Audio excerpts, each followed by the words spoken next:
Welcome to Buddy Read Adventures. I'm Danielle, and I'm here for the theories. And I'm Stacy, and I'm here for the vibes. And we are two besties who live across the country from each other who love to do buddy reads together.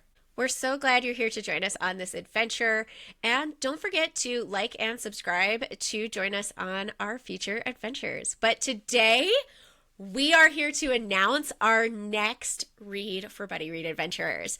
We are very excited about this one, and we are returning to something more aligned with our first series that we covered, because we are covering Crescent City by Sarah J. Maas, and we will start off, of course, with the House of Earth and Blood, and we are so excited for this.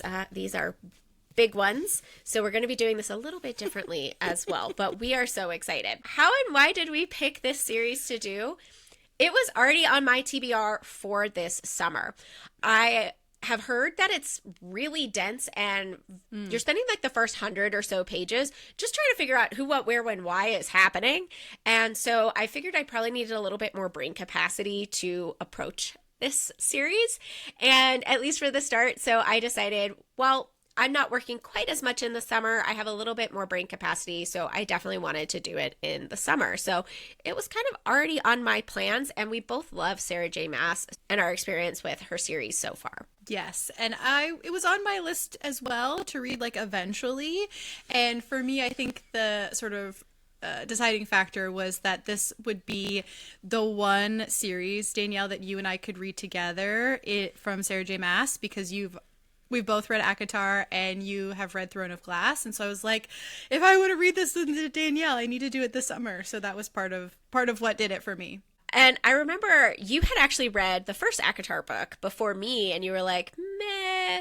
And I was like, well, I still want to read it. So you sent me your copy, and I fell in love with it about the last third. So minor spoiler warning for ACOTAR. It was the Under the Mountain that I was like, that's where I started falling in love. And so then I was hearing like, oh, books 2 and beyond get so much better. And yes, absolutely. And then it was like 4 months of me kind of like poking you, Stacey, you really need to read more. You really need to just give it a chance. And like some other people in my book club here locally, and they were like, I'm sorry, you stopped? And I was like, yes. Yeah. I thought it was, we finished a story. I was like, oh, good. And then they were like, no. And so then I went back and did the series as an audiobook, all graphic audio, and I was like, well, this is incredible. So anyway, I was like, let's get back into it. Let's get back into a world. And then I read Throne of Glass, and my Roman Empire, like, I cannot wait for you to read that. But someday. Yes. But when you sent me that text message of just out of the blue, Danielle, what if I read Crescent City with you this summer? I lost it. I completely lost it. And then I was like, yes, absolutely. Did we just find our next buddy read adventures? And you were like, yes. I think we did. That was just the most epic moment on my part. I was freaking out, like jumping all over the place. Yes, we were both excited. So as I did mention a little bit earlier, we are going to be doing this approach a little bit differently from our past reads. So our past reads have done an episode at the end of every book. For Kindred's Curse Saga, we did one at the end of each of the books, plus the 3 preview chapters for Burn of the Everflame. And then for Real, which we just covered, that's a standalone book. But with this, given how thick and intense this is, we are going to be breaking it up into parts. So each episode will cover a part. So our first episode will be House of Earth and Blood, part 1, and so on. So we'll be breaking it up into those sections. And we're really excited to kind of take this new approach so we can really dive a little bit deeper and just figure out what is going on, especially with the first 2 parts, because I think that's where it's really, really going to be for us. We need it to be digestible. We need to take it in bite-sized pieces. And I think it just allows it, I know for me and for you too, like to like incorporate it more into our life and have like just the time and feel like we're not rushing to read it in a certain timeline. So that I think is a really fun aspect for me. And there's so much we're looking forward to with this series too. At least to like my knowledge or my at least recent recollection, I haven't read an urban fantasy before, so or at least something at this level of that. Like I think maybe like City of Bones would count, I guess, technically, but it also feels, I don't know. We'll have to see. But it's not at this like level. So I'm really excited because all of Sarah J. Maas's series are so incredibly different. And the vibe and the feel and the characters. So I'm really excited to just get to explore this. And it's incredible how one author can stick with like fantasy, but it can be so completely different every time she approaches it, which I just love. Well, and I just, as we kind of talked about before, it's exciting to dive into a new world. I've also heard that there's like a ballet tie-in, and I know for both you and I being dancers, that was something that I was looking forward to for us to share. I didn't remember that there was that tie-in until I was looking at your notes earlier today, and I was like, oh yeah, there is. Yay, why didn't I ever think of that?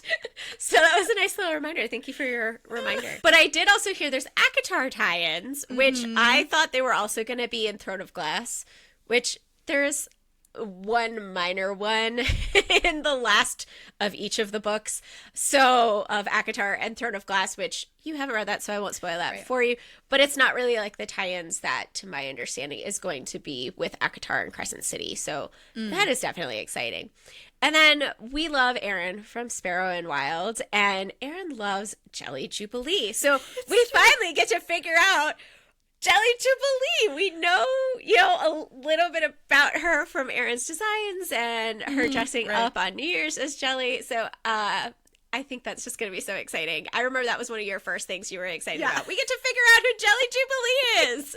We can connect with Erin on this level. It'll be cute. Yeah. I also love otters, and I know there's postal otters. I don't know anything else about it. I'm trying to avoid spoilers as absolutely as much as possible. So please, no spoilers in our comments here. But I know there's postal otters, and they look so cute, and there's like a rain jacket.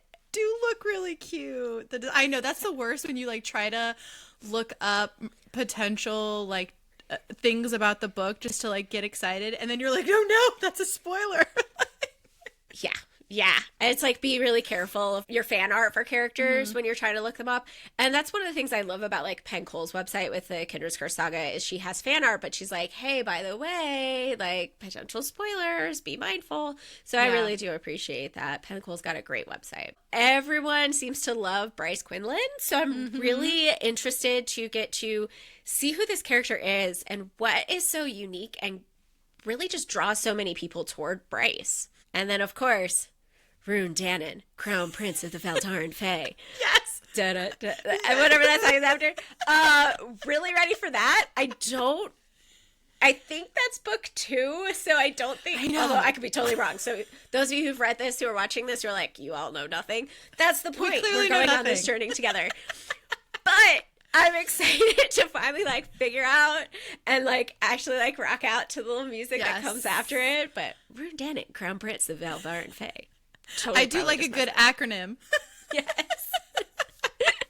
And of course, inevitably, a new series means new potential merch. So I have a feeling that we'll be speaking of Erin from Sparrow and Wild and other shops that I follow. I'm sure there'll be more Crescent City merch to follow. Yes, absolutely that. And more theories and all of that stuff. We know there will be at least one more Crescent City book. Oh gosh.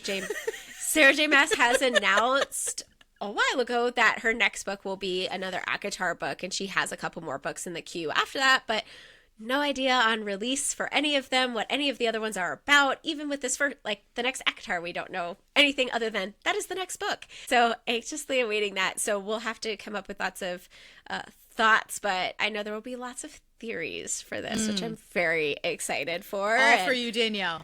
Yes, you'll be here for the vibes. Although with Kindred's Curse, you came up with an amazing theory that totally turned out to be right. So your vibing is good. Your vibing kind of helps. We work off each other, and they, in turn, those gifts work off each other, so we're good.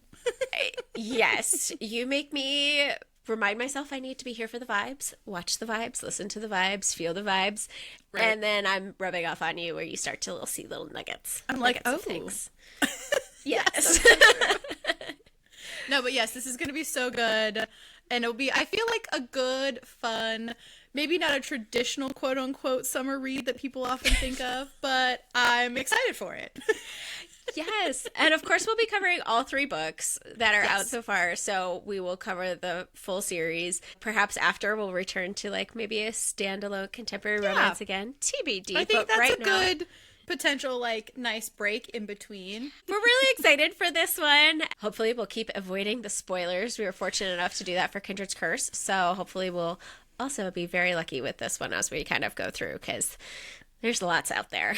It's true. So follow along as we uncover different things. Yes. Yes, we're so excited. So please follow us along on our journey with Crescent City this summer and potentially into fall because these are Yeah. big books. It's And going there's to be three of them. I'm sure. Yes. All right. Well, we will see you soon with our first episode covering part 1 of House of Blood and Earth. See you soon. Yay. Bye.